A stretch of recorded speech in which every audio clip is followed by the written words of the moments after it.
Iniintriga ng mga netizens na magjuwa na raw sina Alexa Ilacad at KD Estrada.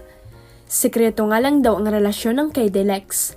My girl na kasi ang tawag ni KD kay Alexa sa caption niya sa kanyang Valentine post sa Instagram na para sa ilang netizens ay hindi pang friends lang ang nasabing tawagan. Happy Valentine's Day to my girl. My girl, my girl.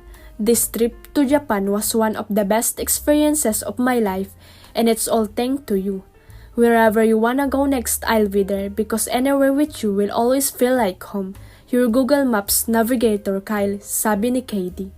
Kilig na kilig nga ang mga fans sa post ni KD dahil maliban sa sweet caption nito ay nakakakilig din ang real video ng mga lugar na pinuntahan nila sa Japan, gaya ng Tokyo Disneyland.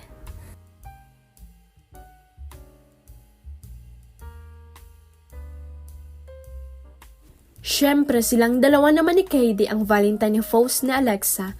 Kung kay KD ay real video, kay Alexa naman ay carousel of photos naman nilang dalawa sa gitna ng Shibuya Crossing sa Tokyo, Japan, habang umuulan ng snow.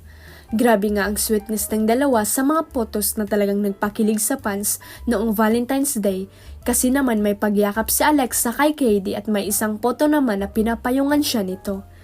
Sabi ni Alexa sa caption na I don't know why but with you I dance in a storm in my best dressed. Fearless Happy Hearts Day everyday at KD Estrada. Dahil sa sobrang sweetness ng dalawa ay napakomento ang isa sa mga manager ng Star Magic. Komento nito, Lex and Kides, mukhang double wedding tayo ngayong Feb ha. Reply naman ni Alexa, Huy! Huwag kalimutang i-click ang subscribe button at i-ring ang notification bell para sa latest at legit chika updates.